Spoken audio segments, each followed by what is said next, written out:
Bonsoir à tous, bienvenue dans ce nouveau numéro de Zone Interdite. Cette année, plus de 320 000 Français ont créé leur entreprise. Une aventure passionnante, mais risquée. Cette année, 40 000 patrons ont dû mettre la clé sous la porte. Alors souvent épuisés, surendettés, au bord de la faillite, ils se sont retrouvés au tribunal de commerce. Quand on a tout investi dans son affaire, on vit ce revers de fortune comme un échec personnel. Alors comment parvient-on à redresser la barre? Nous sommes ici au tribunal de commerce de Paris et chaque jour, des hommes et des femmes défilent et viennent ici demander conseil et protection pour leur entreprise en difficulté. Nous les avons suivis dans leur parcours du combattant. On découvre d'abord le sommaire. Après 10 ans de travail, Denis, chef cuisinier, rêvait d'avoir son restaurant à Paris. Aujourd'hui criblé de dettes, il doit vendre son affaire. Convoqué au tribunal de commerce avec sa femme, il est décidé à se battre. Si ça se passe bien, on peut arriver peut-être à faire sauter les cautions, donc ça veut dire ne plus avoir de dettes en fait vis-à-vis de la banque. Soutenir les entreprises en difficulté, c'est le rôle de ces juges. On fait tout ce qu'on peut pour vous aider. C'est gentil. Jean-Christophe et Dany sont épuisés. En 8 mois d'exploitation, ils ont tout essayé, mais leur discothèque du Morbihan est au bord de la faillite. Si on flanche tous les deux, quoi. Ça marche pas, c'est tous les deux. Pour obtenir un sursis, Jean-Christophe va plaider sa cause au tribunal. Et ça marche. Pour encore une chose, c'est qu'il y a encore une justice. Déjà, c'est pas mal. Et puis, ça nous permet de nous donner une bouffée d'air pur et de repartir le plus tôt. Autre mission du tribunal de commerce, arbitrer les litiges entre patrons, du plus sérieux au plus cocasse. Paris est inondé de petites tours Eiffel. Heureusement! Dans les affaires de contrefaçon, on déballe les produits et on juge sur pièce. Les magistrats jouent les arbitres dans des audiences parfois très animées. Donc vous me dites, c'est un pull original? Oui, c'est la maille qui est différente. Vous ne savez même pas que votre pull existait, vous pensez même pas. Enfin, les boutiques sont situées à quelques centaines de mètres. Vous croyez qu'on va faire les boutiques dans Mais exactement. Et quand les créateurs obtiennent réparation, ils ne cachent pas leur joie.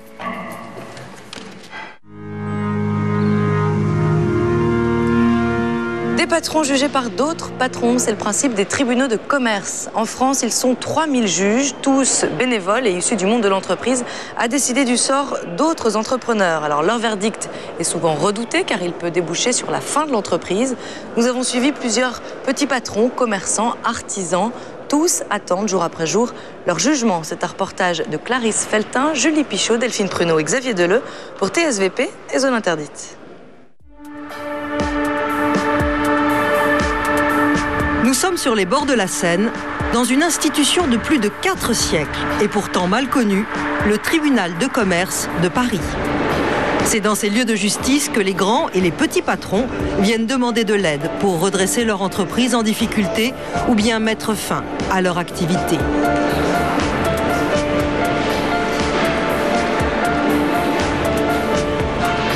Madame Akam possède un petit restaurant depuis 2 ans. Le Krief, vous êtes après, là, vous pouvez avancer. Elle ne peut plus payer ses charges depuis plusieurs mois. Ce matin, les juges de la 11e chambre vont décider avec elle de l'avenir de sa société.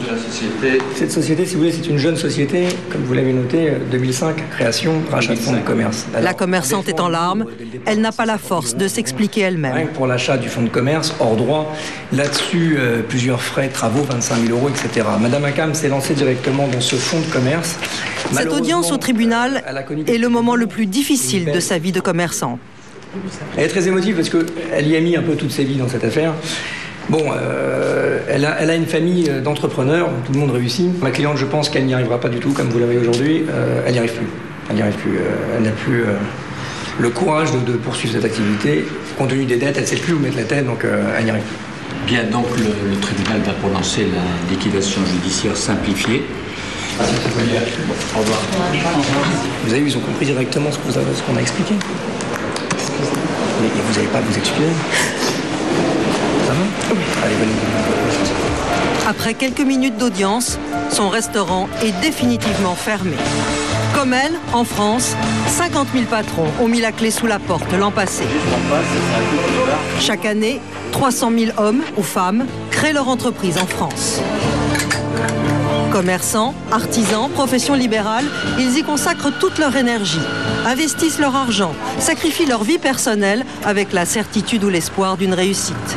Mais parfois le scénario tourne au cauchemar Les produits se vendent mal, la clientèle boude, les dettes s'accumulent. L'affaire n'est pas rentable. Les tribunaux de commerce constatent la mort de l'entreprise.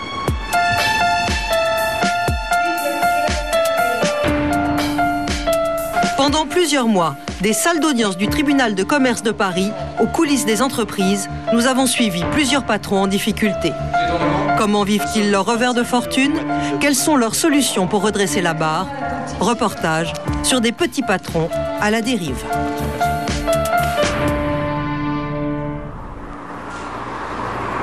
Il y a 8 mois, Jean-Christophe a réalisé son rêve. Il s'est acheté la Baronne, cette grande boîte de nuit près de Vannes en Bretagne. Samedi après-midi, avec son équipe, il prépare la soirée. On nettoie, on teste le son, avec une angoisse au ventre. Le nombre des entrées.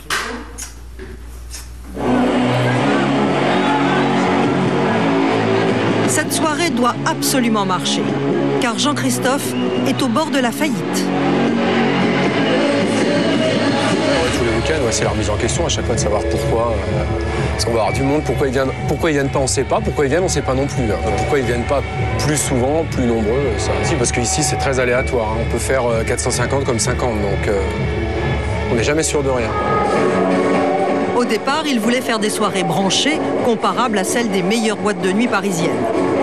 C'était une erreur stratégique, car la clientèle locale n'est pas celle de Paris. Alors, il a dû s'adapter.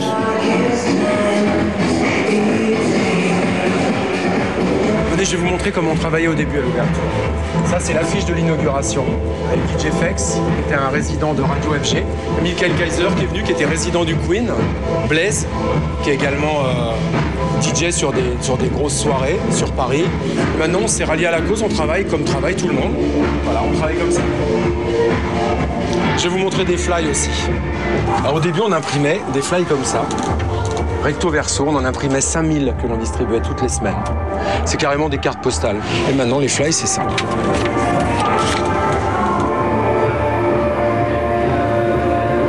On n'ose pas imaginer que dans apportant quelque chose de nouveau dans une région, que ce soit un échec. Je ne me suis pas posé la question de savoir si ça allait marcher ou pas marcher parce que je faisais quelque chose de différent. Je ne voulais pas être une discothèque de plus. Il se trouve qu'au jour d'aujourd'hui, on est une discothèque de plus, contraint et forcé, parce que le son nouveau, le son clubbing entre guillemets de Paris, ne fonctionne pas ici. Dany, la compagne de Jean-Christophe, est aussi son associée. Ils ont placé toutes leurs économies dans cette affaire. On se dit, si on flanche tous les deux, quoi. Ça marche pas, c'est tous les deux. Il faut repartir de zéro. Et puis bon, nous, on n'est pas de cette région. On s'est installé ici à l'ouverture, il y a un an.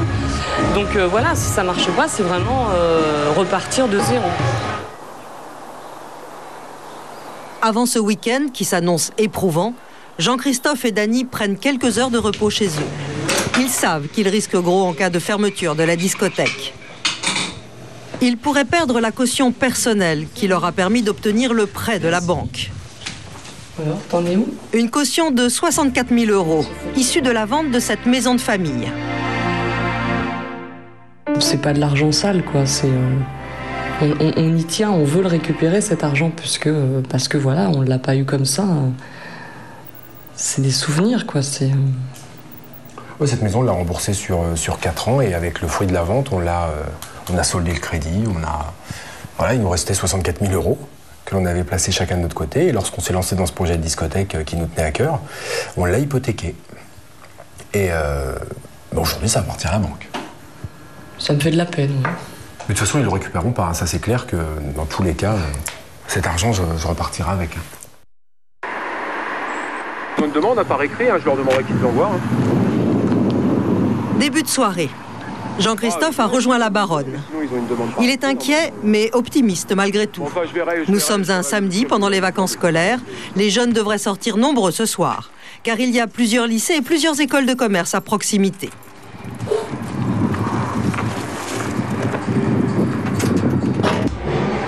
Il est 23 h. Normalement, la soirée devrait commencer. Jean-Christophe s'occupe lui-même de la sécurité, car il a dû licencier une partie de son personnel, faute d'argent. Dany est au vestiaire. Elle a les yeux rivés sur la caméra de sécurité, en guettant des clients qui ne viennent pas. Certains soirs, je voudrais la casser. parce qu'on vit tout en direct, les voitures qui viennent, qui repartent. Alors il y a des soirs, je voudrais la casser.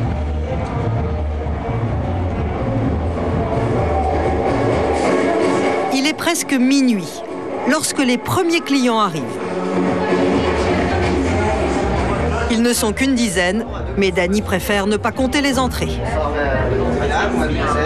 Mademoiselle, ça me va ? Quand les gens passent une bonne soirée, même s'ils ne sont pas nombreux, quand ils sont une cinquantaine ou une centaine, s'ils repartent tout joyeux, j'oublie la partie financière et c'est le lendemain qu'on se souvient de la partie financière. Après, quand on fait les comptes et qu'on se dit voilà, il y a tant à sortir et on n'a rentré que ça, là, c'est la partie réellement financière qui rentre en jeu et là, ça fait une grosse baisse de morale.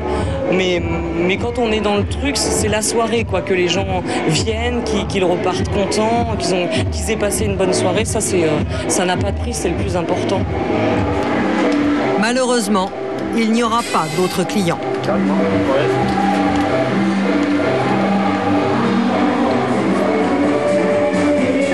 2 heures du matin, Dany est au bar, devant la piste vide. Elle est désemparée.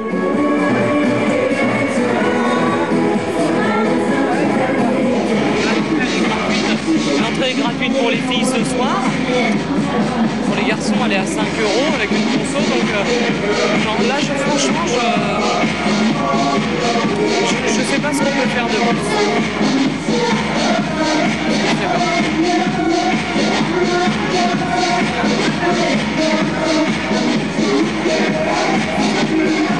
Jean-Christophe s'est isolé dans son bureau. Il déprime. Ce week-end encore, il aura perdu de l'argent.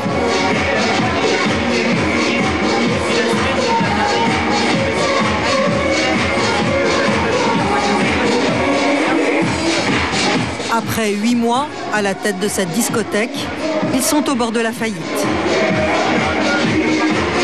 Le propriétaire des murs leur réclame 14 000 €, soit 6 mois de loyer de retard.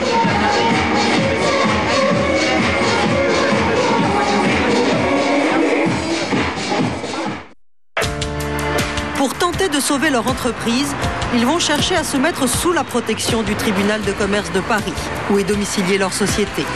Ils vont demander le redressement judiciaire. Le redressement, c'est une mesure qui leur permettrait de geler l'ensemble de leurs dettes, 135 000 €, pendant quelques mois. Jean-Christophe connaît les risques qu'il court en se présentant devant les juges. Ils peuvent très bien lui imposer de vendre sa discothèque pour payer les dettes. Si on n'obtient pas le redressement, il n'y a plus d'entreprise dans 1 heure. Donc on est plutôt tendu. Là, dans 1 heure, va se jouer nos économies, plein de choses. Ses économies et aussi celles de sa femme. Au téléphone, Dany est inquiète. En tout cas, je te rappelle quand c'est terminé, puis je te dis ce qu'il en est. D'accord ? Bon, allez. Bisous tout à l'heure. Affaire 2007-004-551. Pour la première fois de sa vie, Jean-Christophe va se retrouver devant les juges du tribunal de commerce. Il n'a pas pris d'avocat. Pourtant, c'est maintenant que va se jouer le sort de son entreprise. Il a seulement une chance sur 10 d'obtenir un redressement et de sauver sa discothèque. Face à lui, le président de la 11e chambre, Fred Sedbon-Didi, entouré de 2 juges. Alors, pour le tribunal, vous déclarez un actif de 13 170 €, dont rien n'est disponible, et un passif de 135 923 € exigible en totalité. Et vous demandez le redressement judiciaire. Cette discothèque a été un peu vendue, je dirais, aujourd'hui, avec le recul, il y a 8 mois dans un écrin. Le seul souci, c'est lorsque l'on a commencé à rentrer dans la discothèque, après avoir fait l'inventaire, à commencer à l'exploiter. On s'est rendu compte en fait que tout le matériel avait entre 10 et 15 ans. Acheté du matériel qui a lâché au bout de quelques mois. Les juges du tribunal de commerce cherchent les raisons de lui accorder une 2e chance. Vous avez le sentiment que vous recréez une clientèle différente de celle qui était, qui a une fidélisation de gens. On voudrait créer un concept, on s'est rendu compte que ça payait, malgré ce que l'on pourrait croire. C'est que le vendredi, nous faisons l'entrée gratuite. On a fait par exemple le premier week-end des vacances scolaires 650 entrées en gratuite, mais on récupère sur la clientèle de bar, parce que ça c'est l'effet psychologique. Un client ne va pas vouloir payer l'entrée alors qu'il a une consommation. Jean-Christophe rassure les juges en parlant des rares soirées qui marchent, les soirées gratuites du vendredi. Chiffre d'affaires dans les 6 mois à venir, je pense qu'on se donne rendez-vous et je pense que ma philosophie aurait eu raison de ce genre de choses. Le jugement sera rendu à 14h15 dans la salle d'audience numéro 2. Merci. En 20 minutes, Jean-Christophe a fait l'impossible pour sauver son entreprise. La balle est dans le camp des juges maintenant. Si le tribunal s'appuie sur, on va dire, sur le purement humain, normalement, il devrait nous accorder le redressement judiciaire. Maintenant, effectivement, s'ils prennent point par point et qu'ils vraiment ils s'appuient uniquement sur le côté, on va dire, gestion d'entreprise, ils peuvent demander la liquidation. Ils le peuvent. Dans 2 heures, Jean-Christophe sera fixé sur le sort de sa discothèque. Son erreur, c'est qu'il a accumulé trop de dettes avant de s'adresser au tribunal. Derrière cette porte, les juges vont délibérer à huis clos. La situation est grave pour Jean-Christophe. Malheureusement, le message à faire passer, c'est que les gens attendent trop longtemps. Ils attendent trop longtemps en espérant, je dirais, c'est presque de l'ordre du miracle quelquefois, en espérant que la situation va s'améliorer. Ils ne savent pas trop bien comment et ils retardent. Et quand ils arrivent devant le tribunal, souvent il n'y a plus grand-chose à faire parce que la société n'a plus de trésorerie, elle ne peut pas continuer. Continuer ou tout arrêter ? Pour le savoir, Jean-Christophe attend d'être appelé par Michel, le brigadier du tribunal. C'était CFOP, maître Bouichou, maître Ledosseur. En 10 ans de service, Michel a souvent vu des patrons s'effondrer, ici, dans les couloirs. Il y en a des gens qui sortent, des fois qui pleurent, qui ne me racontent pas tout, mais qui me racontent des fois qu'ils sont en divorce, que le mari ou la femme est parti, des liquidations, des choses comme ça. Je leur dis que ça arrive à tout le monde, que voilà, ce ne sera pas les premiers, ce ne sera pas les derniers, que voilà, pour rebondir, voilà. Puis c'est des fois dans les échecs qu'on arrive un petit peu à rebondir. Mais c'est pas toujours évident que vous dites ça aux gens quand ils passent ici. Vous avez beau leur dire ce que vous voulez, je ne sais pas si ça les remotive, je ne sais pas. Moi, je fais ce que je peux. Le tribunal 14h15, la décision des juges va être rendue. L'audience de la 11e chambre est reprise. Monsieur Ménec. Donc le tribunal ouvre la procédure de redressement judiciaire, désigne... Redressement judiciaire. Le mot fait peur et pourtant, c'est une bonne nouvelle pour Jean-Christophe. Pour évaluer les biens. Donc redressement. Cela signifie que les dettes de la discothèque seront provisoirement suspendues. Jean-Christophe est soulagé. Il a 4 mois pour relancer son activité. C'est presque un nouveau départ dans sa vie de patron. Je suis content parce que, au moins, encore une chose, c'est qu'il y a encore une justice. Déjà, c'est pas mal. Et puis, ça nous permet de nous donner une bouffée d'air pur et de repartir de plus belle. Repartir de plus belle, mais sous certaines conditions. Un administrateur a été nommé par le tribunal pour surveiller les comptes de la discothèque pendant le redressement.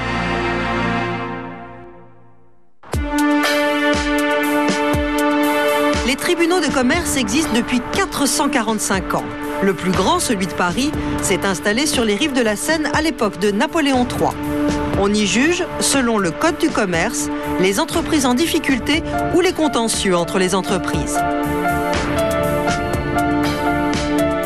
Pour la première fois dans l'histoire du tribunal, le président est une femme.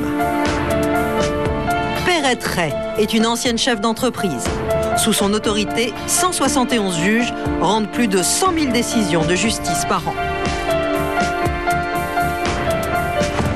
Nous sommes le 10 janvier. On déroule le tapis rouge. C'est la première journée de l'année judiciaire. Cette robe de cérémonie, Madame le Président la porte une fois l'année. C'est certainement pas comme ça. Je suis totalement incapable de l'ajuster. Après, ça fait la 16e fois. Je ne sais pas, et comme je ne sais pas, j'attendrai qu'on me vienne à l'aide. C'est sa robe d'apparat pour accueillir les nouveaux juges qui vont prêter serment dans quelques instants. Je saurais bien mettre ma ceinture ou demander à une dame. Ah, j'ai un vice-président extraordinaire. Alors là, je sais pas, j'ai jamais su. Oh non, alors ça, non, pas en public. Ah mais si, c'est pas gênant. Écoute, ça montre la solidarité du tribunal. Je t'admire parce que... Donc, écoute, t'es formidable. Voilà. Et alors ça se porte devant, mais à mon avis, un brin d'élégance voudrait qu'on le décale légèrement. Comme ça. Oui, voilà. Depuis 400 ans, on grave dans le marbre le nom des nouveaux juges. Parmi eux, Bernard Lemot de Talancé. Vous êtes où, vous? Le dernier, je suis le culot. Vous pouvez nous montrer? Oui, absolument. Voilà, le mot de Talancé. Je suis à l'ensemble. Comme tous les juges du tribunal, il a en effet été élu pour 2 ans renouvelables. Pour la première fois, ce banquier de profession revêt sa robe de magistrat avant d'aller prêter serment. Vraiment dans les détails. Voilà. Ouais, parfait, merci. Pousse un peu par là. Voilà. Avec un air plus majestueux. Les juges du tribunal de commerce n'ont pas fait l'école de la magistrature. Ils sont tous issus du monde de l'entreprise. Ce sont des commerçants, des banquiers, des entrepreneurs ou des cadres. Et c'est leur expérience qui leur permet de devenir juges. Autre spécificité, ces juges sont tous bénévoles.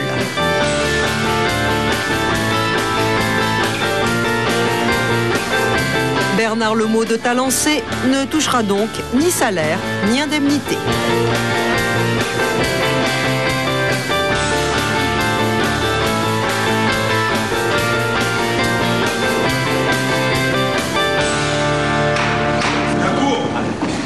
Bien qu'ils ne soient pas des juges professionnels, ils doivent prêter serment devant la Cour d'appel de Paris. Monsieur le procureur général. Cette cérémonie remonte au XVIe siècle. Comme à l'époque royale, c'est toujours un monde d'hommes. Aujourd'hui, un juge sur 10 seulement est une femme. Madame la greffière en chef, veuillez donner lecture de la formule du serment.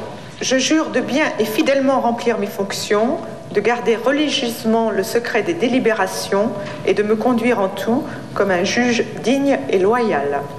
Vous voudrez bien, à l'appel de votre nom, lever la main droite et dire « Je le jure ». Monsieur Patrick Jean-Jean. Je le jure. Monsieur Roger Védrenne. Je le jure. Monsieur Bernard Lemot de Talancé. Je le jure. L'audience est levée. Qu'est-ce qui pousse ces patrons à juger d'autres chefs d'entreprise bénévolement?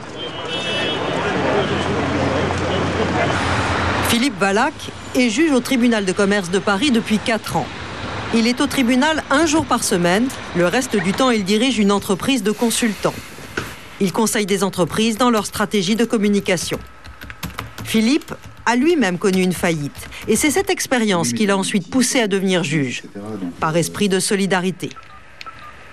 J'ai créé plusieurs entreprises, j'en ai planté une, j'en créerai d'autres. Et si j'imaginais que parce que j'en ai planté une ou parce que je suis devenu juge au tribunal, plus jamais je n'aurais à me retrouver du côté des justiciables, je serais un bien piètre chef d'entreprise. Tous les lundis, Philippe Valac change de costume pour mettre la robe noire de magistrat. Une activité à laquelle il consacre aussi une partie de son dimanche à préparer les dossiers. Aujourd'hui, 15 chefs d'entreprise en difficulté vont se présenter devant lui. Toute la semaine, on a eu monsieur Baudin. Bonjour. Bonjour monsieur, bonjour maître. Cette société employait 42 salariés à l'ouverture de la procédure d'endressement judiciaire. Elle n'en emploie plus que 33. Il n'y a pas si longtemps que cela, c'est lui qui était face au juge. Il en garde un souvenir très précis. De procédure de licenciement mise en œuvre. Au revoir. Un mauvais souvenir, c'est clair. Moi, je l'ai toujours dit et je le répète, j'ai un mauvais souvenir. J'ai un souvenir d'une audience dans laquelle mon sentiment était qu'on me traitait comme un petit garçon pris en faute, qui avait fait quelque chose de mal et qui allait être sanctionné, réprimandé, etc. Et j'ai trouvé qu'il y avait et une infantilisation et une mauvaise perception du fait que, une fois encore, créer une entreprise, c'est prendre le risque de réussir, c'est aussi prendre le risque d'échouer et que ce n'est pas en soi grave, à condition qu'il n'y ait pas de malversation, qu'il n'y ait pas de choses contraires à la loi. Mais heureusement, les choses bougent, les choses évoluent, et j'ai le sentiment que ce tribunal est de moins en moins dans cette optique-là, et c'est une bonne chose en soi. L'écoute, c'est primordial aussi pour le président Fred Sedbondidi, qui travaille avec Philippe. Il a été directeur financier dans une très grande entreprise, mais c'est ici au tribunal qu'il a la sensation d'être le plus utile. Les gens comprennent bien qu'on est là pour essayer de les aider, qu'on a l'expérience du chef d'entreprise et des difficultés qu'il peut rencontrer. Donc je pense que ça se passe bien. Ça se passe bien au niveau du relationnel, mais ça peut ne pas se passer bien au niveau de l'entreprise elle-même. Souvent, les gens ont investi tout ce qu'ils avaient comme disponibilité dans l'affaire, et quand ils viennent nous voir, ils n'ont plus rien et ils n'ont plus aucune possibilité de redémarrer autre chose. Ils sont cassés un peu psychologiquement et financièrement à bout de ressources. Le pire, c'est quelqu'un dont j'ai réalisé en lui posant la question s'il avait eu un accident ou parce qu'il portait une minerve, que son avocat m'a fait comprendre qu'il avait dû faire une tentative de suicide. Ce qui est quand même assez douloureux. Et on est complètement démunis dans ces cas-là. Le tribunal. Aujourd'hui, la France compte 3100 juges dans 185 tribunaux de commerce. Ils rendent 1 million de décisions de justice par an.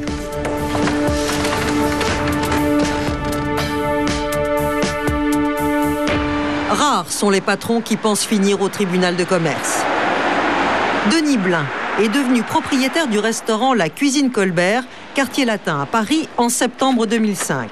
Sans apport et sans prendre de conseil extérieur, il emprunte 300 000 € pour acheter ce fonds de commerce, c'est-à-dire le droit d'exploiter commercialement les lieux. 1 an plus tard, il doit cesser son activité. Son restaurant a fait faillite. On se rappelle quand il y avait les gars qui bossaient, quand il y avait les clients qui étaient là. En plus, c'était une cuisine ouverte, donc on avait vraiment toute la clientèle qui passait devant. Et non, c'est un bon souvenir et des bons moments de cuisine qui se sont passés avec ça. À 23 ans, Denis était l'un des meilleurs espoirs de la cuisine française. Alors ici, c'était votre cuisine ? Oui, ici c'est la cuisine, donc on avait toute la partie chaude qui était ici. On s'est amusé à faire des déclinaisons de betteraves avec des sorbets, des choses comme ça, pour essayer de changer. On s'est amusé à faire des glaces au foie gras pour aller en entrée. Oui, on a fait plein de choses ici. Denis Blin avait tout pour devenir un des grands chefs de sa génération. Dès l'école hôtelière, il est repéré par Marc Marchand, le chef du restaurant Le Meurice. Il commence sa carrière comme apprenti chez Guy Savoy, un des plus grands chefs français. Denis est créatif, inventif. Son talent pour marier les saveurs est repéré par les critiques gastronomiques pour une première étoile. L'avenir lui sourit. En 2005, avec sa femme Maria, rencontrée à l'école hôtelière, il s'achète ce beau restaurant, la récompense de 10 années d'efforts.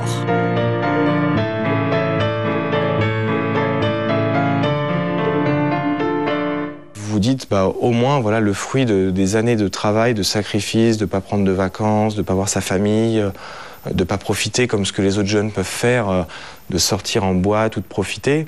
Et vous vous dites, aujourd'hui, ça a payé et je ne regrette pas de l'avoir fait, quoi. Mais Denis Blin a fait une mauvaise affaire. Il a acheté beaucoup trop cher son fonds de commerce et paye aux propriétaires des lieux un loyer plus élevé que les autres commerçants du quartier. Il y avait 2 petites salles en cave voûtée. Impossible de s'en sortir dans ces conditions, même avec beaucoup de clients. Sa vie de patron s'est arrêtée le 18 décembre 2006, au soir du dernier service. On est parti comme ça. Je crois que tout ranger, c'était trop pénible, quoi. On a fini le service, on a laissé comme c'était et puis on est parti, quoi. C'est difficile de dire au personnel, on met tout en état, on laisse tout propre, on redresse les tables comme si de rien n'était, alors qu'ils savaient très bien que le 19 au matin, ils étaient chez eux, quoi. Donc non, on a laissé comme ça.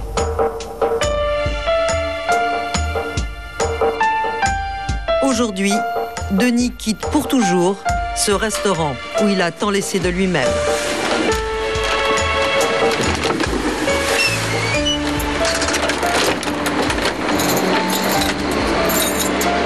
C'est la dernière fois que vous fermez cette porte. C'est la dernière fois. Depuis l'échec de son restaurant, Denis est surendetté.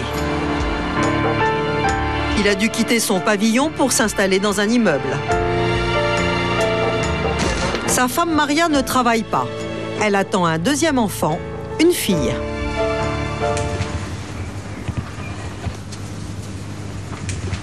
Bah ça, c'est les petits bodys de naissance. Elle est inquiète pour les finances de la famille. C'est vrai que ça fait plus qu'une bouche à nourrir en plus de nous, quoi. Là, il va y en avoir deux, mais bon, forcément, ça met un peu d'appréhension, mais on s'en sortira, quoi. Denis cherche à la rassurer. La naissance de cette fille, c'est un peu de sourire dans une période difficile à traverser. Non, ça va faire du bien, ça va changer un peu, quoi. Ça va remettre un peu de gaieté. Maintenant, il faut penser à leur avenir à elles, quoi. Plutôt qu'au nôtre aussi, mais bon. Plus à ne pas leur laisser de dettes quand elles seront grandes. Je trouve que le principal, c'est d'arriver à ce qu'elles puissent être heureuses et puis arriver à ne pas leur montrer les galères qu'on a eues et puis, puis ne pas leur laisser quoi que ce soit, quoi. Au moins leur laisser quelque chose de positif de ce qui est arrivé, quoi. Vivre avec plus de 300 000 € de dettes pour avoir ouvert un restaurant, une situation difficile à vivre pour le jeune couple. Denis et Maria avaient voulu réaliser leurs rêves. Ils s'aimaient. Ils croyaient en leur chance et en l'avenir. Aujourd'hui, ils en paient le prix.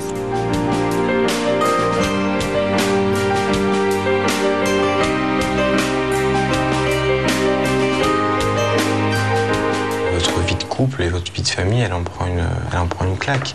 Que ce soit tous les deux avec la petite, c'est vrai qu'au quotidien, c'est difficile, quoi. C'est difficile. Et puis bon, vous essayez de préserver au mieux aussi votre famille, votre entourage, pour leur en parler le moins possible. Parce que vos parents, ça leur sabote aussi un peu leur vie, ça les contrarie. Vous en parlez avec Maria alors? Forcément, puisqu'on reçoit les courriers, donc on les lit ensemble, donc on partage automatiquement toutes ces étapes-là. Mais les partager ensemble, c'est se rejeter un petit peu le stress de l'un sur l'autre. Donc ça permet pas vraiment d'évacuer en fait. Disons que c'est pas une vie qui est facile, quoi. C'est pas ce qu'on se disait il y a 1 an et demi quand on a pris le restaurant et qu'on s'est dit tiens, ça ira bien, on fera des choses sympas, quoi. On a 26 et 28 ans tous les deux, vous avez 300 000 € de dette, vous l'étalez, parce que de toute façon ils ne peuvent pas l'étaler jusqu'à après votre retraite. Donc ça veut dire que vous l'étalez sur 40 ans, 40 ans, 300 000 €, calculez vite fait, hein. C'est énorme, hein. Donc mensuellement, c'est bien plus que de se faire construire une maison ou quoi que ce soit. Donc ça veut dire qu'en fait, vous pourrez le rembourser, mais ça veut dire qu'à côté, vous ferez rien. Vous êtes condamné à devoir prendre une location et puis vivre au jour le jour, quoi. Denis, Maria et leurs 2 enfants vivront-ils endettés pendant 30 ou 40 ans? Bon courage. Ouais. Aujourd'hui, Denis va revendre son fonds de commerce par l'intermédiaire du tribunal. Il pourra ainsi réduire ses dettes. Mais le jeune homme ne se fait pas d'illusions. Après une faillite, un commerce perd beaucoup de sa valeur. Valérie Leloup-Thomas a été nommée par les juges pour l'aider à revendre son restaurant dans les meilleures conditions possibles. Vous, aujourd'hui, vous n'avez pas tout perdu, quoi. Vous avez votre force de travail, vous avez vos idées, votre talent. Il n'y a rien qui vous empêche de continuer autrement. Il ne faut pas être inquiet, c'est un peu solennel les audiences, mais les juges, c'est quand même des gens qui sont comme vous, c'est des commerçants, c'est des gens qui sont là parce qu'ils comprennent votre situation. Et puis, ils vont vous écouter, vous entendre, vous n'êtes pas un petit pion comme ça au milieu de...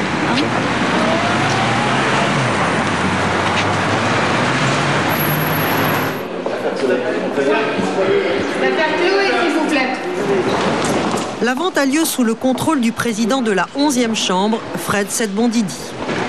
Nous sommes ici pour procéder à l'ouverture de pli sur appel d'offres concernant le fonds de commerce du restaurant Chloé. Nous avons Maître Bernaille. Aux côtés de Denis se trouvent 2 repreneurs potentiels. Ils ont déposé leur offre par écrit et sous enveloppe. La meilleure offre emportera le fonds de commerce. On appelle cela la vente sous pli cacheté. À l'ouverture des plis. Vous trouverez ci-après le dossier de reprise de la société Chloé par ma cliente, la société en formation Lou Colbert, ainsi qu'un chèque de banque de 25 000 €. 25 000 €. Son fonds de commerce, Denis l'avait acheté 12 fois plus cher. Cette offre est une véritable gifle. La deuxième offre.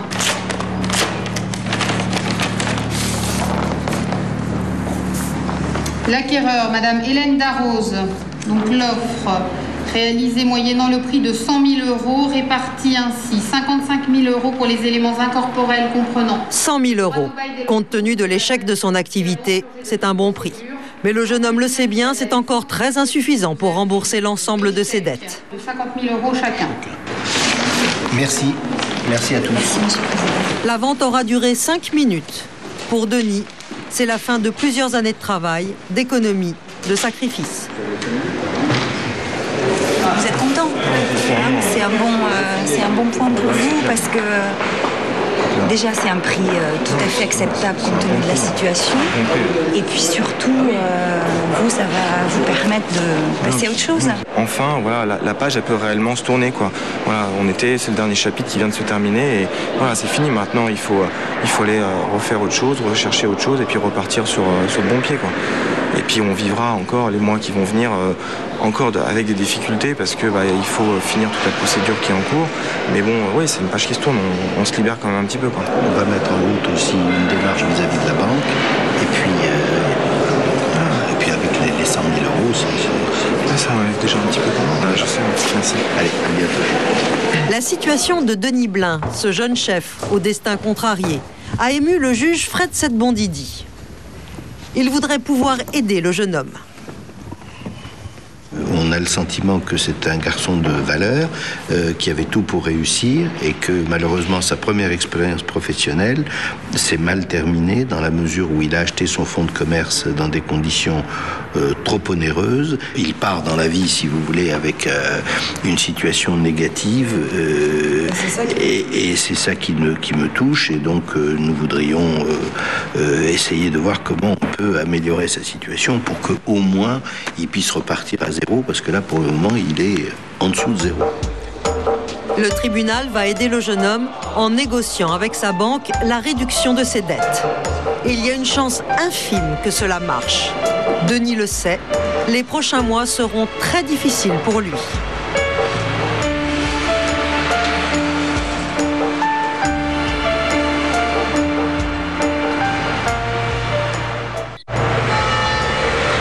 Retour en Bretagne, près de Vannes. Depuis son passage au tribunal, Jean-Christophe est en redressement judiciaire. Les dettes de sa discothèque sont provisoirement gelées. Il a 4 mois pour renflouer ses caisses. Bon, allez, vous allez flyer. Oui. Donc vous allez dans le centre d'Auray, vous faites la rue piétonne et partout il y a des jeunes. Voilà. D'accord, pas de problème. En dessous, au-dessus de 40 ans, vous flyez pas. T'inquiète. Allez, à tout à l'heure, bon courage. Puis l'agnac, vous vendez bien la boîte. Soirée spéciale à la Baronne ce soir. C'est gratuit pour les filles, 5 € pour les moins de 20 ans. Soirée spéciale à la Baronne ce soir. Alors c'est gratuit pour toutes les filles et 5 € pour les moins de 20 ans. Donc voilà, soirée spéciale à la Baronne ce soir. Je sais pas si vous connaissez la boîte. Bonjour. Il y a une soirée spéciale ce soir à la Baronne, donc c'est gratuit pour les filles et 5 € pour les moins de 20 ans. Jean-Christophe est au pied du mur. Il doit mettre en place une stratégie commerciale très agressive. Il compte sur ses 2 bénévoles, Sarah et Johan, pour chercher les clients un par un. Les gens ont l'air assez motivés, donc on espère, on croise les doigts en tout cas. Voilà. Les 2 bénévoles vont flyer toute l'après-midi, car ils savent que leur discothèque favorite est aujourd'hui sous contrôle. Sous le contrôle de cet homme, maître Christophe Bidan. Il est administrateur judiciaire. Il a été désigné par les juges pour administrer les comptes de la discothèque à la place de Jean-Christophe. Maître Bidan est un professionnel de la gestion de crise. Aujourd'hui, il se rend sur place pour déterminer les économies à faire. Tout de suite, on va prendre ce contact, on va prendre les premières mesures d'urgence et faire en sorte que l'entreprise fonctionne. Et on va essayer de voir tout de suite avec le chef d'entreprise, déjà lui donner des premières indications. On n'a pas la prétention de régler tous les problèmes en 5 minutes, c'est pas ça du tout. Mais voilà, il faut aussi provoquer du chef d'entreprise sa confiance, c'est-à-dire qu'il faut qu'il nous donne des informations. Il ne faut pas qu'il garde les cadavres qu'il a dans ses placards, parce qu'il peut en avoir. Bonjour. Pour commencer, maître Bidan fait le tour du propriétaire. Il veut savoir quelles charges peuvent être réduites. Bien. Là, vous avez une salle. C'est la petite salle. C'est la petite salle. Ouais. Il y en a une autre. Hein. Vous utilisez les deux ou pas? Non, on n'utilise que celle-ci. Il n'y a pas encore assez de monde pour... Jean-Christophe a déjà fermé la grande salle. Il n'y a plus d'économie possible de ce côté-là. Il y a de quoi travailler, exactement. C'est ça qui est un peu triste parce qu'il y a de quoi travailler. C'est maintenant l'heure de vérité. Maître Bidan va examiner les comptes. Et pour que l'entreprise survive, il va prendre une décision douloureuse. Il va licencier Dany, la compagne de Jean-Christophe. Bien sûr, il faut faire face à tout, quoi. Donc moi, ce qui m'inquiète un petit peu, c'est va-t-on réussir à tenir? Reste juste à trouver les mots. Le loyer, quand même, élevé. C'est pas donné, hein, c'est pas gratuit, il faudra le payer. Bon, il y a un certain nombre de charges qu'il faut couvrir. Ça, c'est en cours. Au moment de leur annoncer la mauvaise nouvelle, Maître Bidan nous demande de nous éloigner. Je sais pas la lettre, enfin, Ce licenciement représente une économie de 2 000 € seulement. Mais en période de redressement judiciaire, il n'y a pas de petite économie. C'est dur, et là il faudrait que ça change réellement, parce que moi financièrement je suis, on peut dire, ruiné. Moi j'ai tout investi dans cette affaire. J'ai tout investi, les économies que j'avais, je les ai investies dedans, l'argent que j'avais placé, il est parti dedans. Au jour d'aujourd'hui, je n'ai plus rien. Jean-Christophe a décidé de redoubler d'efforts pour remplir sa piste de danse ce soir. Quelques heures avant l'ouverture des portes de sa discothèque, il sillonne les routes pour faire la publicité de ses soirées.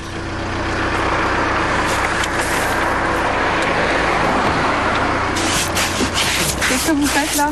L'affichage sauvage. Comme tout le monde en fait. On a la concurrence qui est juste à côté de nous. C'est une soirée gratuite pour les filles. Comme ça on attirera les garçons.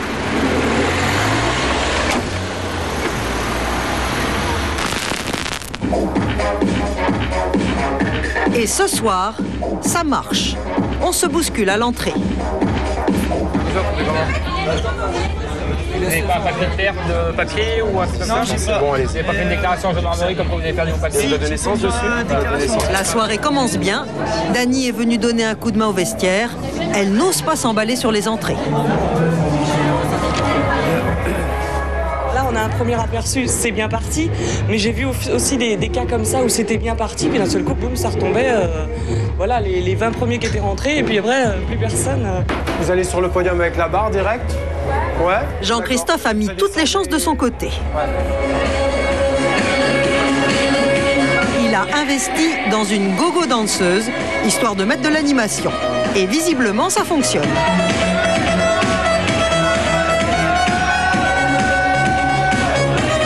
À 2 h du matin, il y a 200 danseurs sur la piste.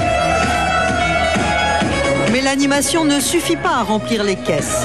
L'entrée est gratuite pour les femmes, la recette se fait donc principalement au bar. Il faut se rattraper sur les consommations.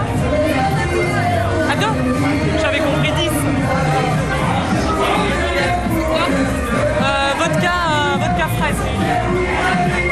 Ce soir, ils ne sont que 5 pour faire tourner la boîte. Dany et Jean-Christophe sont sur tous les fronts. Quand une cliente fait un malaise aux toilettes, c'est le patron qui intervient. Allez-y, allez la voir, c'est votre amie.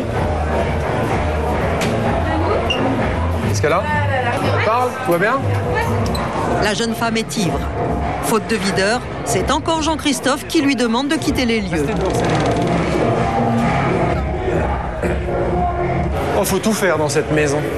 Il faut aller voir ce qui se passe à l'intérieur, et puis vous êtes à la porte, et puis dire au DJ ce qu'il a à dire, et tout, faut tout faire. Tout faire soi-même, c'est le prix à payer quand on est en redressement judiciaire. Au revoir, bon retour, à bientôt. Salut. Bonne soirée.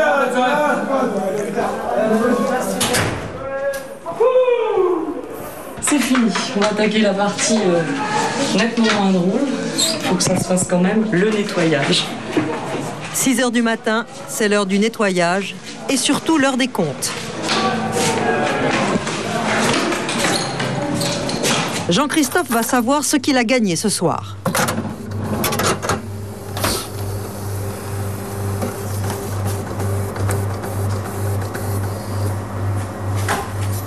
Moins bien que vendredi dernier, mais c'est bien quand même. C'est-à-dire? C'est pas mal.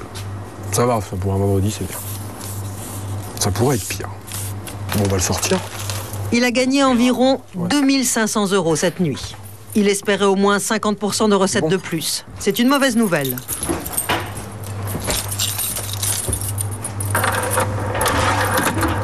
Il viendra peut-être le temps où je viendrai juste à 5 h du matin récupérer la recette. Pour l'instant, c'est pas là.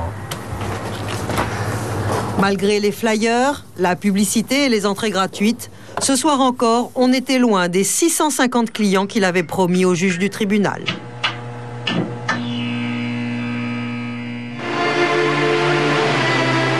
Quatre semaines plus tard, nous avons retrouvé Dany et Jean-Christophe. Ce jour-là, sur la plage de Quiberon, c'était pour eux l'heure des doutes et du découragement.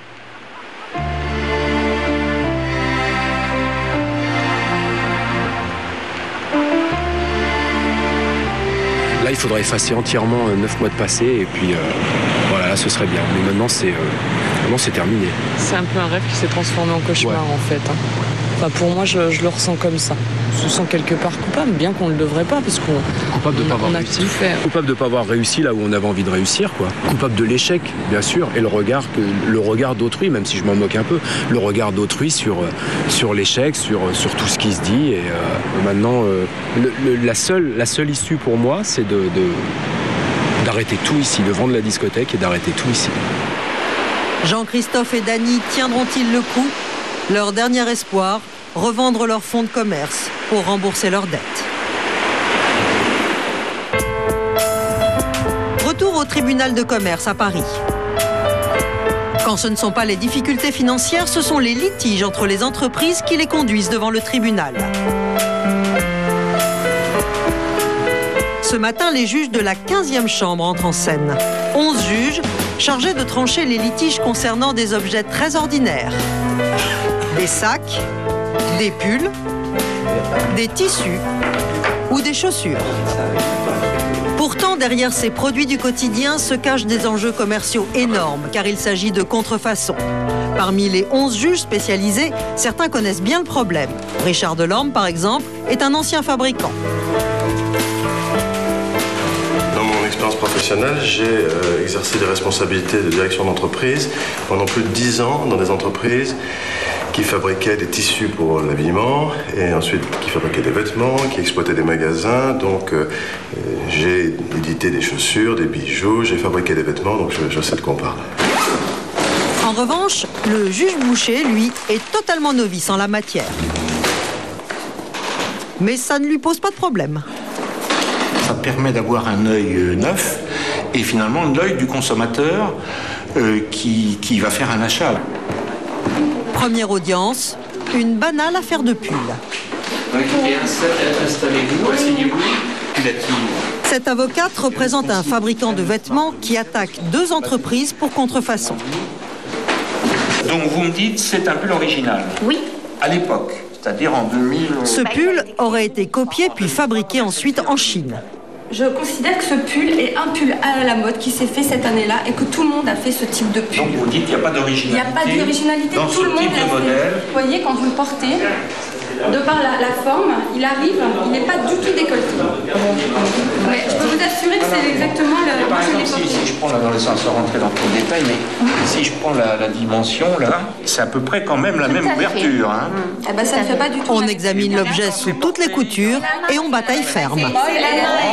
C'est la maille qui est différente, c'est le serrage de la maille. Par exemple, vous ne savez même pas que votre pull existait, vous pensez même pas. Enfin, les boutiques sont situées à quelques centaines de mètres. Donc vous ne pouvez pas me dire que vous ne savez pas que la marque... Vous croyez qu'on va faire les boutiques dans... Mais c'est exactement comme ça que ça se pratique. On fait des boutiques, on repère des modèles et on les copie. C'est une pratique vieille comme le monde qui se fait dans tous les domaines. Ce produit est commercialisé sous... À l'étage au-dessus, dans une salle d'audience très prestigieuse, l'objet du délit est minuscule mais hautement symbolique. Une reproduction de la Tour Eiffel de 12 cm seulement. Et je vous amène... Ah, oui, voilà. On n'a pas saisi ces... Le fabricant prétend créer ses miniatures sur un moule original et accuse 2 entrepreneurs de reproduire des copies. Des revendeurs chinois installés à Paris depuis plusieurs années et qui contestent formellement. Premièrement, ma cliente ne fabrique pas, donc c'est une chose déjà qu'on doit mettre au point. Elle commercialise, elle achète et elle vend. On a bien vu que votre cliente s'est présentée, maître. Elle n'a rien à se reprocher, et votre client n'est pas là, vous. Les hostilités sont ouvertes. Monsieur le Président, je réitère ma demande. Il s'agit de quel numéro de pièce selon votre bordereau, s'il vous plaît, madame? Il manque une pièce au dossier. Je vous demande la dernière pièce avec la Tour Eiffel. C'est la dernière pièce avec la Tour Eiffel. Je crois, maître. Une bataille de chiffonniers autour d'un objet souvenir, l'un des plus vendus en France. Paris est inondé de petites Tours Eiffel. Heureusement, parce que nous sommes parisiens. Notre Tour Eiffel, qu'est-ce que c'est? C'est notre emblème. Monsieur Eiffel doit se retourner dans son tombeau. Parce qu'il est mort presque sans aucun argent. Disons, oblige de... Un dialogue de sourds.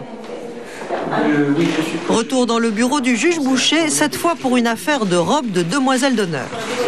Des robes créées par cette femme, Elisabeth Makowski. Elle accuse 2 de ses anciens clients de lui avoir volé ses modèles. À gauche, sa création, à droite, celle du concurrent. Au juge de faire la part du vrai et du faux. Vous dites qu'il n'y a pas originalité. Moi, je dis qu'il n'y a pas originalité. Dans la mesure où c'est déjà la reproduction d'une robe adulte qui a été créée par Madame Claudine Plénès au début des années 1995, ou je crois, fin années 90. Excusez-moi, il y a plusieurs coutures. Ce n'est pas autant de coutures. Il y a 5 coutures. Et la seule différence. Et ici, vous avez uniquement 3. Mais c'est normal, c'est une robe enfant. Il ne peut pas y avoir la même chose. C'est une robe enfant. Bon, bah écoutez, je crois qu'on a fait le tour du débat. On va... Cela fait bientôt 30 ans qu'Elisabeth Makowski dessine des robes de demoiselles d'honneur. La créatrice n'en démord pas. Je les prends pas, les robes. D'abord, ils achètent chez moi. Et après, ils se fabriquent eux-mêmes. C'est ça que je trouve pas normal. Et pour moi, les copies, elle est à 100%. Les audiences terminées, les juges spécialisés dans les affaires de contrefaçon se retrouvent autour de leurs marchandises. Ce n'est pas l'heure de délibérer, mais c'est plus fort qu'eux. Les 11 juges par le chiffon. Mais ça déjà, est-ce que c'est original? Voilà comment on débat des contrefaçons. C'est là, j'ai la société qui fabrique ça, qui attaque celle-ci, qui attaque une autre qui fabrique ça en contrefaçon. Est-ce que tu crois qu'on peut s'arroger un droit sur ça, sur une tour Eiffel? On a besoin d'échanger et d'avoir des ressentis parce qu'il y en a qui sont... Heureusement qu'on n'est pas tout seul. Voilà, absolument. On est au minimum à 3, parfois à 5. Mais ça déjà, est-ce que c'est original? Derrière ces affaires cocasses se cachent des enjeux commerciaux colossaux. La contrefaçon fait perdre 6 milliards d'euros aux entreprises et 38 000 emplois chaque année. C'est toute la création française qui est en danger et doit être défendue au tribunal. Direction la région lyonnaise, la capitale historique des fabricants de textiles, les soyeux comme on les surnomme. Benoît Santis est un habitué du tribunal de commerce. Il crée des tissus qu'il revend aux plus grandes marques de prêt-à-porter. Mais depuis une quinzaine d'années, son entreprise est la proie des copieurs qui la signent systématiquement au tribunal. Depuis qu'on connaît ce phénomène de contrefaçon, eh bien ça n'arrête pas. Ça nous empoisonne la vie et c'est un véritable virus qu'on a du mal à irradier au sein de notre entreprise. Donc c'est sûr que quand on s'aperçoit dans la rue ou dans les magasins qu'il y a des produits qui sont censés être les vôtres et qui ne vous appartiennent pas, il y a de quoi hurler, il y a de quoi s'énerver et il y a de quoi rentrer dans les sociétés qui font ça parce que c'est vraiment désespérant. Aujourd'hui, il vient contrôler la fabrication d'une grosse commande. 20 000 mètres de tissu qu'il fait confectionner à l'ancienne dans cette usine ardéchoise. C'est l'une des plus importantes commandes de la saison. Alors il vérifie tous les détails, de la qualité de l'impression au délai de livraison.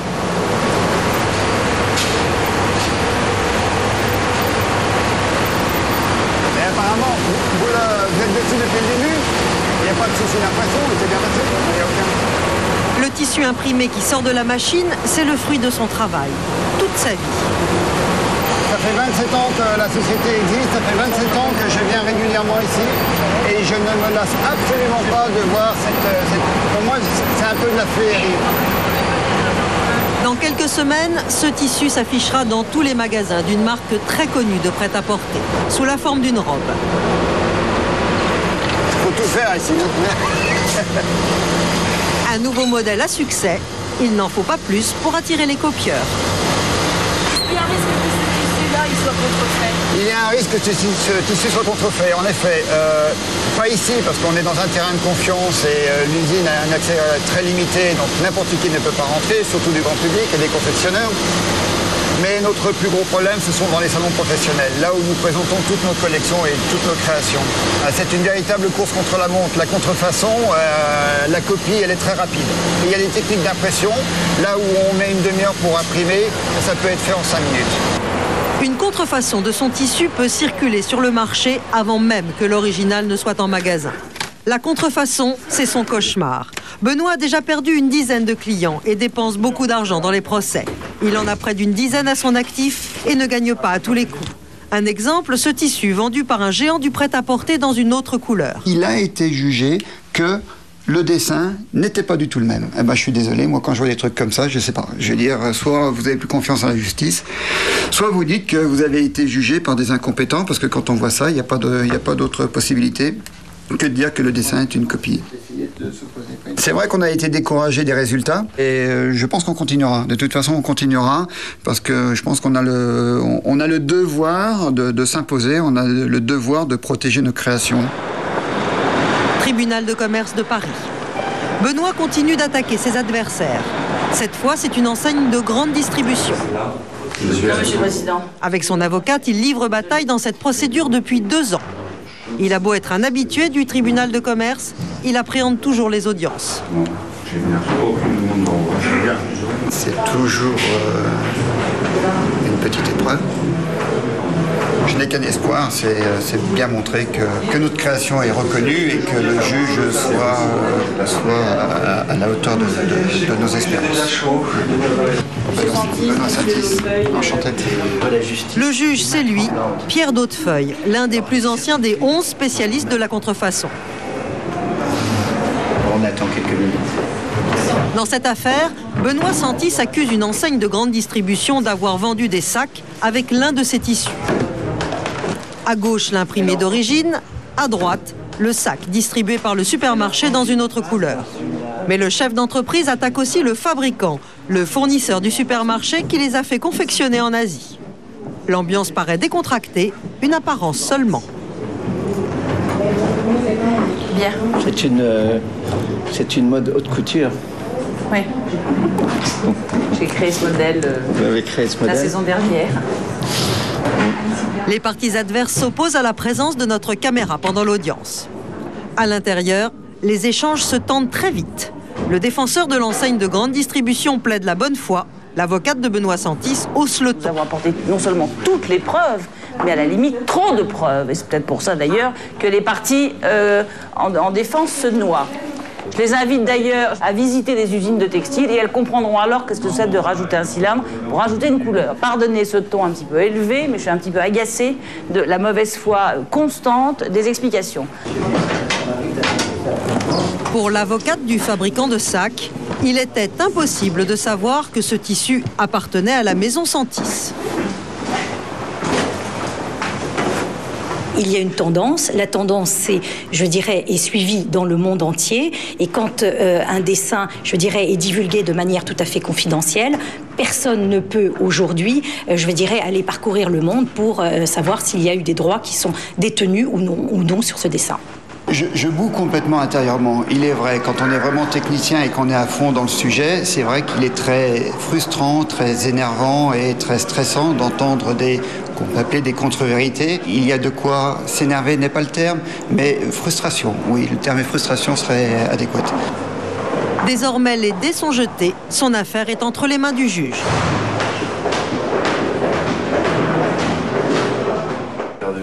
Le juge d'Hautefeuille décide, mais pas tout seul. C'est la règle des délibérés. Il va soumettre son jugement à 2 de ses collègues avant de passer au vote. Errare humanum est. À 3, il y a moins de chances qu'on se trompe. Quelquefois, il y a unanimité. Quelquefois, il y a seulement majorité. C'est rare. Il y a souvent unanimité après discussion. C'est-à-dire qu'on modifie un certain nombre de choses et tout le monde est d'accord. Mais ce que cette somme pourrait être conservée à titre de dédit. Autre règle du délibéré, le secret des débats. Il juge à huis clos pendant plusieurs heures. 2 semaines plus tard, c'est le jour J pour Benoît, le prononcé du jugement devant la 15e chambre du tribunal. Peut-être l'épilogue d'une affaire entamée il y a 2 ans et demi. Il retrouve son avocate, mais redoute la décision des juges.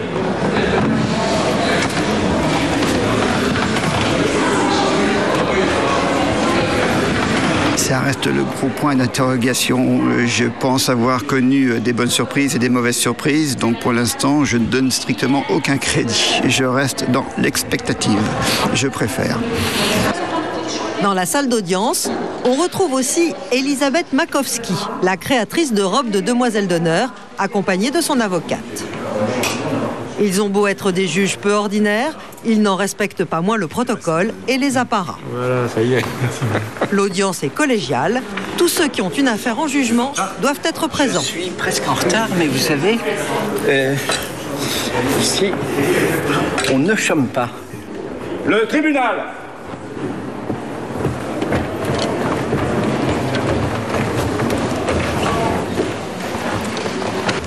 L'audience de la 15e chambre est ouverte. Veuillez vous asseoir. Merci. Dans l'affaire des robes de demoiselle d'honneur, la créatrice l'emporte et reçoit une indemnité de près de 60 000 €. Elle est aux anges.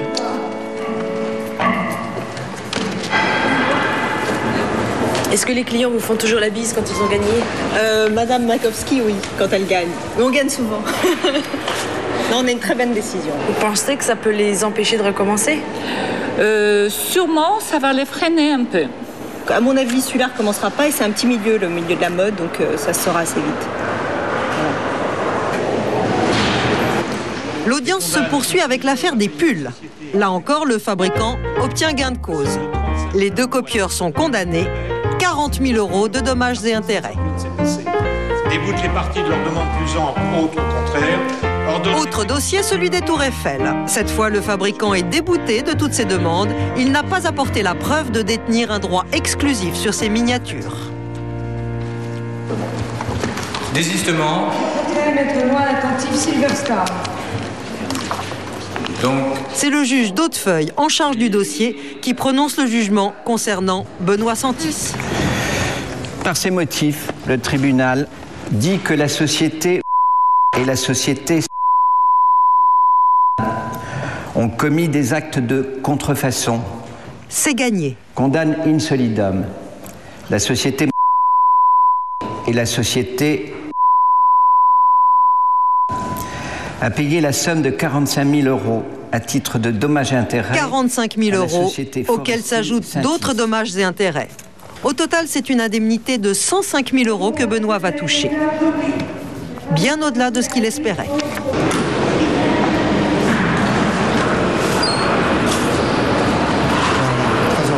Vous êtes très heureux? Ah ouais, très heureux, parce que sincèrement, je ne m'attendais pas à un résultat pareil. J'étais loin de toutes les espérances. Je suis satisfait du fait que j'avais l'impression d'être un petit pot de terre contre le pot de fer. Et peut-être que toutes les expériences du proche passé servent maintenant à avoir des jugements qui sont en notre faveur pour une cause juste et honorable. Une victoire de courte durée car l'enseigne de grande distribution a fait appel de ce jugement. Benoît Santis n'en a pas fini avec la justice. Quand ce n'est pas la concurrence déloyale, c'est parfois le progrès technique qui fragilise les entreprises. Nous sommes dans le 14e arrondissement de Paris. Voici un des plus prestigieux laboratoires photographiques, Imaginoire. Après 30 ans de succès, le labo est en cessation de paiement. Il a perdu la moitié de ses 12 salariés. Bien. Alors, ah oui, le 1,5 suffit largement, tu vois. C'est contraste quand même, hein. Ouais, là, on est un peu lourd. Didier Léger et Jean-Yves Brégan ont fondé ce laboratoire il y a 30 ans. Depuis 1976, ils tirent les images des plus grands photographes. Raymond Depardon, Jean Loussieff, Sébastien Salgado. Les deux associés sont devenus incontournables dans le milieu de la photographie en noir et blanc. On avait la cote, on travaillait vraiment avec les meilleurs photographes et on n'avait pas de problème de... Quand ça marchait bien, c'était beaucoup de travail. Hein. C'était des heures. Nous, on passait facilement toute une nuit, toute la journée, la nuit entière et jusqu'au début de l'après-midi suivant. C'était arrivé assez souvent à cette époque-là. Ça, c'était dans les années 90. Mais depuis quelques années, leur carnet de commandes a fondu. Les grands photographes travaillent en numérique et font de plus en plus rarement appel à eux. Et c'était brutal, la chute de travail était vraiment terrible. Vous n'avez pas vu venir le numérique? Vous êtes pas personne n'a vu venir. Même Kodak l'a pas vu venir réellement. Kodak l'a pas vu. Alpha a déposé le bilan, ça veut dire qu'ils n'ont pas vu venir. Bah oui. Beaucoup de photographes n'ont pas vu venir non plus. C'est une transformation totale. Mettant en creux l'image sur une table, comment je veux dire, d'1 mètre carré, on a le labo entier. On n'a plus besoin de chimie. Depuis 8 mois, Jean-Yves et Didier sont en redressement judiciaire. Le plus dur, à plus de 50 ans, c'est de tenir psychologiquement. Vu tout ce qui s'est passé là dernièrement avec nos chers amis du tribunal de commerce, c'est quand même un poids assez... enfin pour moi, c'est un poids dur à supporter. Vous avez plus envie de faire de photos? Momentanément, non. Mais j'espère que ça va revenir.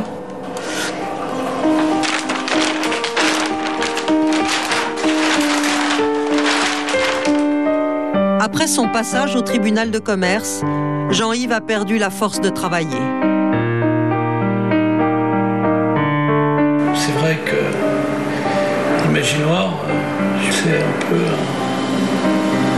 c'est une sorte d'enfant. Et bon, la situation est hyper difficile. Il a sombré dans la dépression.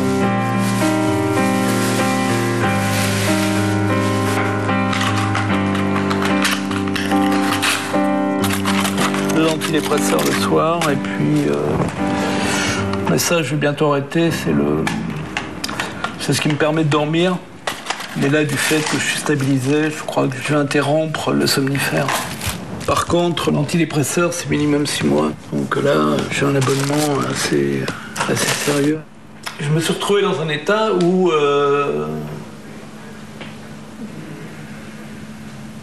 j'avais plus envie de répondre au téléphone. J'avais envie de voir personne. C'était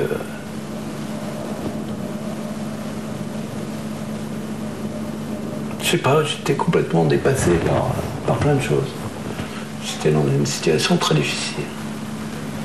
La plus grosse inquiétude, c'est si je suis obligé d'abandonner Imaginoire,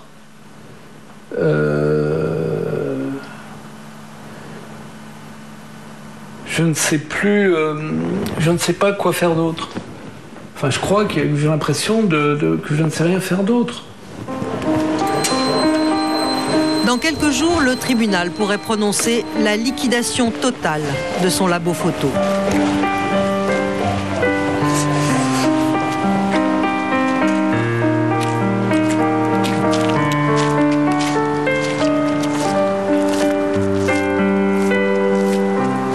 Je me retrouve au bout de 31 ans avec un truc qui a fonctionné vraiment très bien pendant des années et des années. Et là, je me retrouve avec une affaire qui ne vaut plus rien. C'est-à-dire que je me retrouve, à la limite, je pourrais me retrouver à la rue du jour au lendemain. C'est vrai que j'ai une certaine solitude qui est parfois pesante. C'est comme un peu un chanteur qui a vendu des disques et qui vend plus de disques. Tu vois ? Donc le fan club a tendance à disparaître aussi. Bon, il reste des amis, des vrais. Nous avons suivi Jean-Yves et le représentant des salariés lors de leur audience au tribunal. Jean-Yves sait que dans quelques minutes, il n'aura peut-être plus d'entreprise.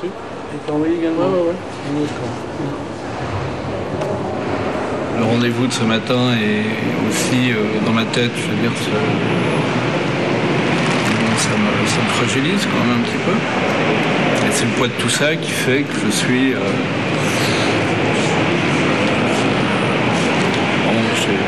Ça va, mais bon, ma sensibilité est peut-être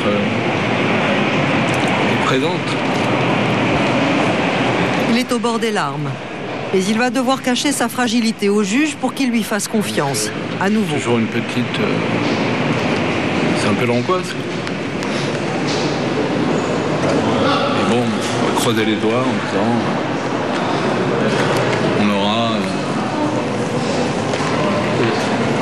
être en environnement de travail qui puisse nous permettre de continuer.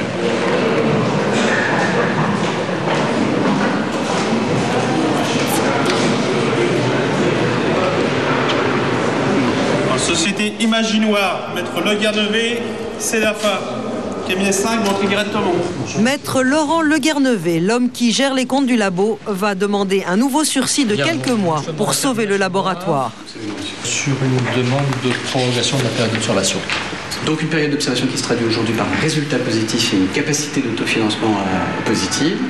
Un passif dont on voit qu'il est, après retraitement, réduit à 300 000 €. Et donc, nous sommes en train actuellement d'élaborer, avec le concours de l'expert comptable de la société, un projet de plan de redressement dans 1 mois et demi environ. Aujourd'hui, comment c'est reçu ? Les juges veulent connaître la nouvelle stratégie commerciale de Jean-Yves.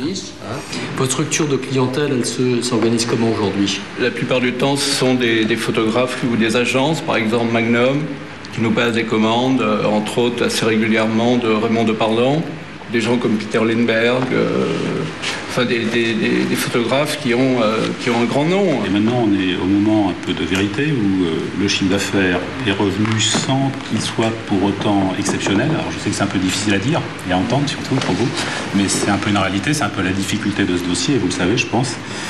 Donc il va falloir, dans les quelques mois qui viennent, que le chiffre d'affaires se confirme. Le tribunal donc, prononce la clôture des débats. Le jugement sera prononcé mercredi prochain. Très bien. Merci, au revoir. Finalement, Jean-Yves obtiendra un nouveau délai pour tenter de sauver son labo photo.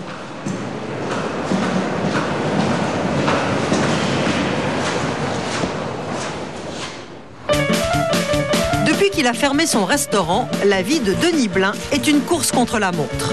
Il cumule 2 emplois de chef cuisinier dans 2 restaurants, un français et un italien. 2 restos, 2 salaires, pour rembourser 2 fois plus vite ses dettes à la banque. Je refais un saut un petit peu en arrière, certes, en me disant que je travaille pour les autres, alors que je le faisais pour moi il y a quelques mois en arrière. Mais bon, c'est pas... faut savoir se remettre en question. Si on se remet pas en question, à ce moment-là, on arrête tout, quoi. Et puis on fait une autre activité, et puis c'est terminé, on oublie la cuisine, quoi. On est à midi et demi. Denis doit faire des allers-retours entre ces 2 restos. Une situation que Pierre, le patron, accepte parce qu'il a besoin des talents de Denis. Tu mélanges bien, et tu mets du sel jusqu'à temps que tu sentes le sel. Je veux que ça soit bien salé. Ouais. La présence de Denis rappelle au patron des lieux les menaces qui pèsent sur tous les entrepreneurs.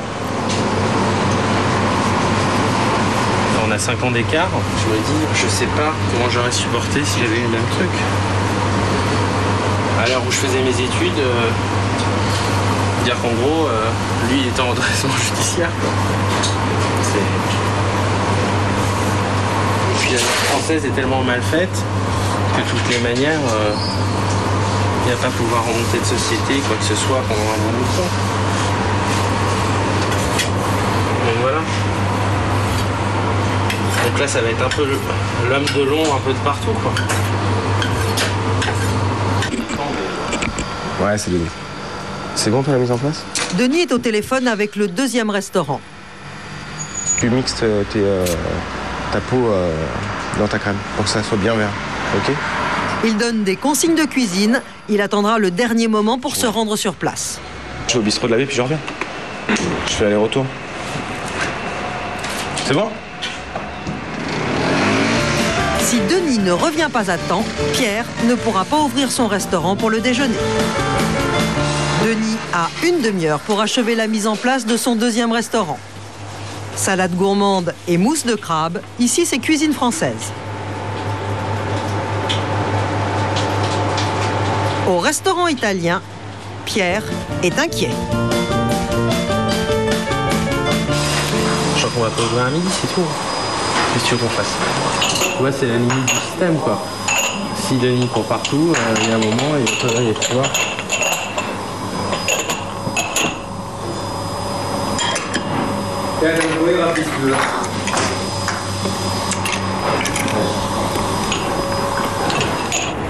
Denis finit par arriver quelques minutes à peine avant les premiers clients. Tout enlevé.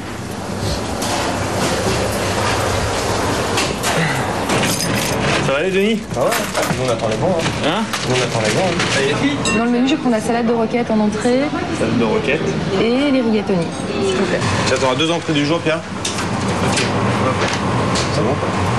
Jongler entre 2 boulots, une vie de fou qui ne pourra pas durer très longtemps. Denis le sait.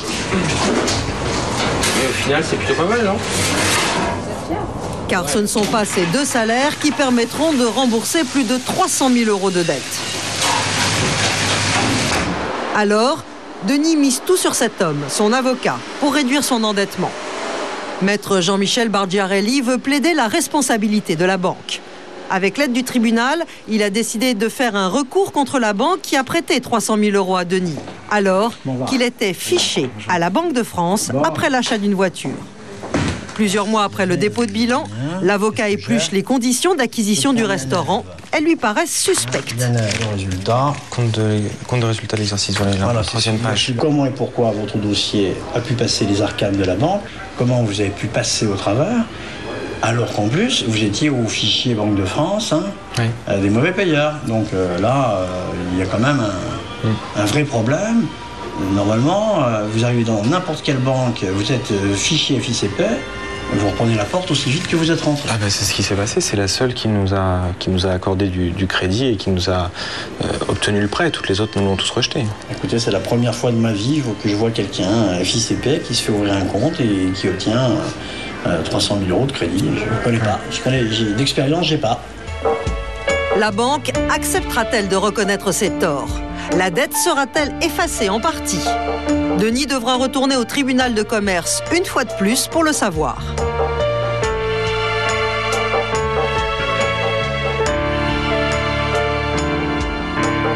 Nous avons accompagné Denis et son épouse Maria au tribunal de commerce.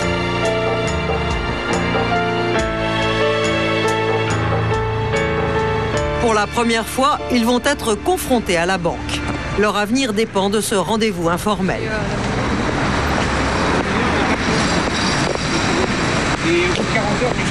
Si ça se passe bien, on peut arriver peut-être à faire sauter les cautions, donc ça veut dire ne plus avoir de dette en fait vis-à-vis de la banque. Et s'ils n'acceptent pas cette solution-là, on peut se retrouver à être endetté dans le pire des cas encore pendant plus de 30 ans. Donc en fait c'est un peu qui tout double. Vous jouez gros? Bah oui, on joue gros bien sûr.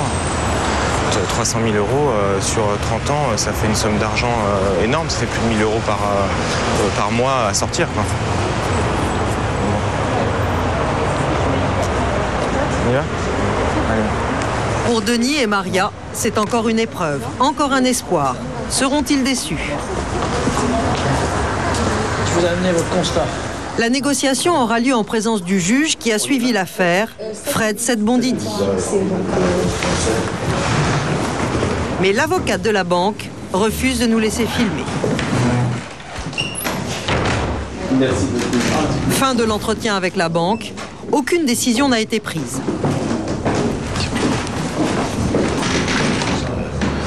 On fait tout ce qu'on peut pour vous aider. C'est gentil. Merci. Vous avez réglé votre... Maria n'en peut plus de ne pas savoir. Je sais pas si on peut appeler ça du désespoir. C'est peut-être un ras-le-bol que ce soit aussi long, quoi, peut-être. Donc on verra bien comment ça va se dérouler, quoi. À voir. Vous n'arrivez pas à vous projeter, à vous dire... Non, tant que ça sera pas fini, je pense qu'on passera pas à autre chose. C'est trop complexe, quoi. Il y a trop d'enjeux. Donc on verra après. Allez, j'espère que votre accouchement se passera bien. Ça aussi, c'est très important. C'est très, très important. Plusieurs mois après la faillite de leur restaurant, le couple ne sait toujours pas combien il devra rembourser à sa banque.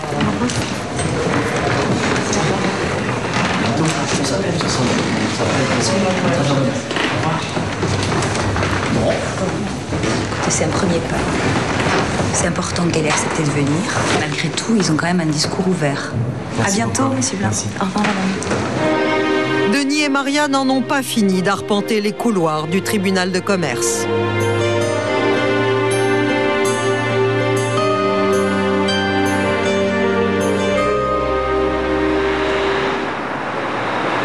On retrouve Jean-Yves et Didier, les propriétaires du laboratoire photo. Leur but aujourd'hui, c'est de sortir de la spirale des dettes. Waouh, voilà, ça jette. Ça jette. Dominique Isserman. Pour faire rentrer de l'argent dans les caisses, ils ont décidé de vendre aux enchères les plus belles photos de leur collection personnelle. Il y a des tirages qui valent quand même assez cher, de 2000 à plus de 10 000 euros. Bon, il y a d'autres images qui sont de gens moins connus, bien entendu, qui seront beaucoup moins chères. Hein. Je pense que les points de départ, ça sera en 150-200 euros. Pour les aider à remonter la pente, plusieurs photographes connus, comme Raymond Depardon, leur ont donné des clichés à vendre aux enchères. À côté du Depardon. Ça aurait été une superbe histoire. Superbe histoire d'entraide, d'amour entre les photographes et les gens de la bulle, c'est super. Tout le monde participe, les copains, les photographes. Il y a une belle chaîne de solidarité, ce qui est rare. C'est vrai.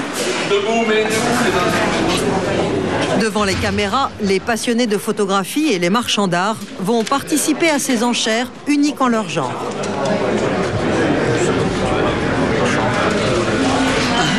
Non, Gérard, pas possible. C'est une belle expo, hein, Didier. T'as vu le travail? Magnifique, hein. Jacques Olivard, un photographe de mode. C'est très rare, c'est très très rare de voir un ensemble hétéroclite, si tu veux, d'une aussi belle qualité. Moi, j'ai rarement vu ça. Il faut que ce soit des collectionneurs maintenant, qu'ils ont fait des vrais amateurs, quoi. Qui sortent leur chèque. C'est idiot de dire ça, mais bon, c'est le but, hein. C'est le but. Le but de Didier, c'est d'atteindre plusieurs dizaines de milliers d'euros pour se refaire une santé financière. Allons donc commencer la vente. Les mains de l'abbé Pierre. Les mains de l'abbé Pierre. Alors l'abbé Pierre. 1000, c'est pris à 1000. 1000 pour l'instant. 1200. 1250. 1500. Bravo. 1500. À 1500. Très bel achat. 1500 les médailles des pierres. La demandière. 1500. Voilà, vous le méritez, bravo. 1500, bel achat. Les prix sont tout à fait corrects. On atteint quand même les 1000 euros. Pour l'instant, on n'a pas vu encore les poids lourds arriver. Donc c'est là où on aura quand même Ensuite. 95, Raymond Depardon, 50-60.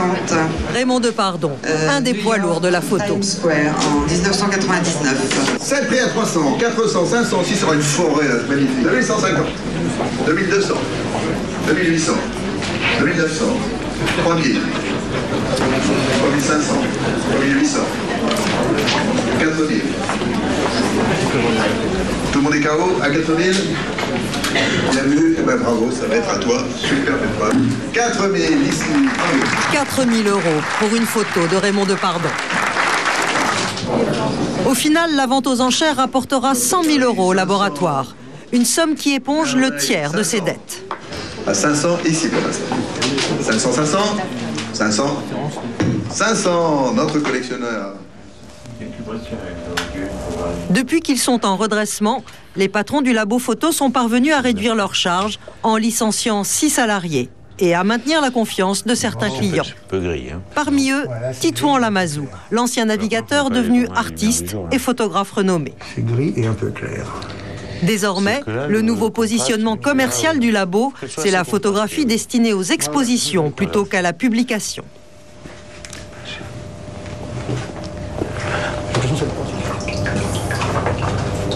Ça va devenir un produit un peu de luxe, je suppose. Et puis surtout, ça va... pour nous, il faut qu'on récupère une clientèle qui... On commence à avoir des nouveaux là qui viennent, qui entendent parler de nous et puis qui viennent nous voir. Maintenant, il en faut beaucoup quoi, pour pouvoir combler le trou du numérique. Ça dérange, hein? Leurs efforts suffiront-ils à convaincre les juges? Aujourd'hui, c'est le jour J. Je ne sais pas si c'est le grand jour. On verra après. On verra une fois le verdict. Après 18 mois de redressement, les deux hommes ont demandé un plan de continuation sur 10 années. En cas de refus, c'est la liquidation, la mort de l'entreprise. Ça par là. J'attends la réponse. Je suis... Ça va. Patiente. Et Didier? Un peu nerveux, hein. Pour Jean-Yves et Didier, c'est l'heure du dénouement. Madame Lucie Audiencier, veuillez appeler les jugements du jour. Imaginoire. Bonjour. Le tribunal, statuant au premier ressort par jugement contradictoire, arrête le plan de redressement par continuation de la SARL Imaginoire, désigne M. Yves Brégan comme tenu d'exécuter le plan, qui doit respecter les engagements pris en chambre du Conseil, fixe la durée du plan à 10 ans, dit que le un plan de continuation de 10 ans, c'est gagné. Cela signifie que leurs dettes seront échelonnées sur les 10 prochaines années. Ils vont pouvoir reprendre les rênes de leur entreprise.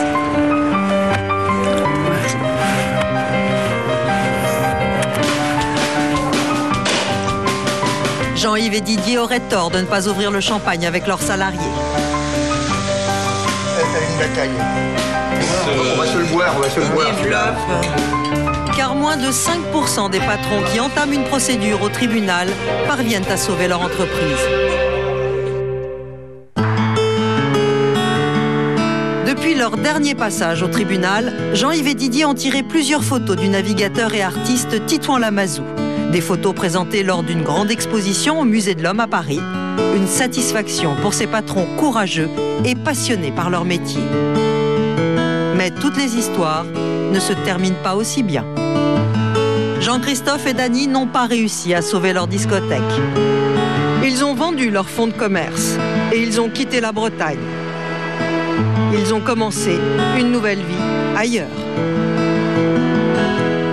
Dans l'affaire des contrefaçons, l'enseigne de grande distribution a abandonné son appel contre Benoît Santis et cherche une solution à l'amiable pour éviter de retourner devant la justice. La créatrice de mode Elisabeth Makowski et son avocate ont gagné un nouveau procès contre une société française qui avait fait fabriquer en Chine 12 000 contrefaçons de sa dernière collection. La 15e chambre du tribunal a à nouveau reconnu vos droits sur 3 modèles, 3 créations. Et nous avons obtenu près de 70 000 € de dommages et intérêts. C'est super. Merci pour cet magnifique procès, Madame Hoffman, que vous avez gagné. Et je pense que vous méritez un grand bisou. Merci beaucoup. L'ancien restaurateur Denis Blin a trouvé un nouveau poste de chef dans un restaurant branché à Paris. La banque, qui lui avait prêté 300 000 € alors qu'il était interdit bancaire, a effacé 40 000 € des dettes de Denis et de sa femme. Avec ce nouvel emploi, c'est une bonne nouvelle. Aujourd'hui, on n'a plus du tout le couteau sur la gorge comme c'était les mois passés. La banque a reconnu une partie un petit peu des fautes qui avaient été faites, des erreurs qui avaient été commises pendant que j'avais acheté ce restaurant. Aujourd'hui, on a une situation financière qui est beaucoup plus stable. On peut vivre comme toute autre famille en France, avec les plaisirs de pouvoir partager avec ses enfants ce qu'on n'a pas pu faire pendant plusieurs mois avec ma femme. Donc on se sent quand même beaucoup plus serein et on est beaucoup plus paisible et on arrive à profiter un peu de la vie, quoi. Donc on a vraiment retrouvé le plaisir de la vie et les joies de vivre. Denis et Maria ont retrouvé le sourire, mais il leur reste encore plus de 260 000 € à rembourser. Ils ont toujours l'espoir de négocier avec la banque l'effacement total de cette dette. Grâce au salaire de Denis, ils ont trouvé une nouvelle maison pour accueillir leur deuxième enfant, en attendant, espèrent-ils, de pouvoir définitivement tourner la page.